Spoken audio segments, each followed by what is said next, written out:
সুদর্শক আসসালামু আলাইকুম। আশা করি আল্লাহর রহমতে সবাই ভালো আছেন। আমি আরএমপি নাইমুর রহমান বরাবরের মতো আরেকটি গুরুত্বপূর্ণ বিষয় নিয়ে আপনাদের মাঝে হাজির হলাম। তো আজকের আলোচ্য বিষয় নরিক্স পিল। তো এই বিষয়ে যারা বিস্তারিত জানতে চান শুরু থেকে শেষ পর্যন্ত ভিডিওটি দেখতে থাকুন। ভালো লাগলে অবশ্যই সাবস্ক্রাইব করে পরবর্তী ভিডিওর আপলোড পেতে বেল আইকনটি বাজিয়ে দিন। তো আজকের আলোচ্য বিষয় নরিক্স পিল। তো এই পিলটি কিভাবে খাবেন এবং এর পার্শ্ব প্রতিক্রিয়া কি বিস্তারিত এই ভিডিওটিতে আপনারা জানতে পারবেন। তো তাই ভিডিওটি কেটে কেটে না দেখে সম্পূর্ণ ভিডিওটি দেখতে থাকুন। তো বন্ধুরা, নরিক্স পিল খাওয়ার নিয়ম। নরিক্স পিল আপনাকে 72 ঘন্টার ভিতরে খেতে হবে। অর্থাৎ আমি একটু ভেঙে আপনাদের বুঝিয়ে দিচ্ছি।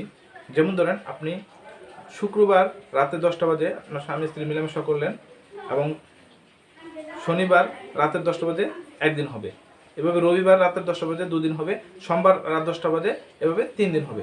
তো আপনারা দুদিন মেলামেশা করার পর পরবর্তী দিন অর্থাৎ দ্বিতীয় দিন মাথায় আপনারা মেলামেশা করার পর এই নরিক্স পিলটি খাবেন। তো ইনশাল্লাহ আপনাদের এই অনাকাঙ্ক্ষিত গর্ভ নিরোধ একেবারে দূর হয়ে যাবে। পাশাপাশি আপনাদের এই অনাকাঙ্ক্ষিত যে প্রেগনেন্সি এটা আর থাকবে না।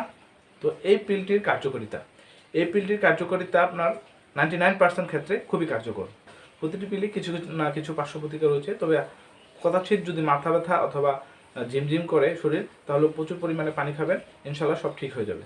তো বন্ধুরা, আজকের এই ভিডিওটি দেখে যদি আপনাদের বিন্দুমাত্র উপকৃত হয় তো অবশ্যই চ্যানেলটিকে সাবস্ক্রাইব করতে বলবেন না। আর এই বিষয়টি আপনার বেশি বেশি শেয়ার করবেন, কারণ আপনার নিকটস্থ বন্ধু বান্ধবরা যেন উপকৃত হবে। এই বিষয়ে যদি আপনাদের কোনো কিছু জিজ্ঞেস করার থাকে তো অবশ্যই আমাদের কমেন্ট বক্সে জানাতে পারেন, আমরা অবশ্যই এর উত্তর দেব। তো বন্ধুরা, আজকের মতো এখানেই বিদায় নিলাম। ভালো থাকবেন, আমাদের চ্যানেলের পাশে থাকবেন। আল্লাহ হাফেজ।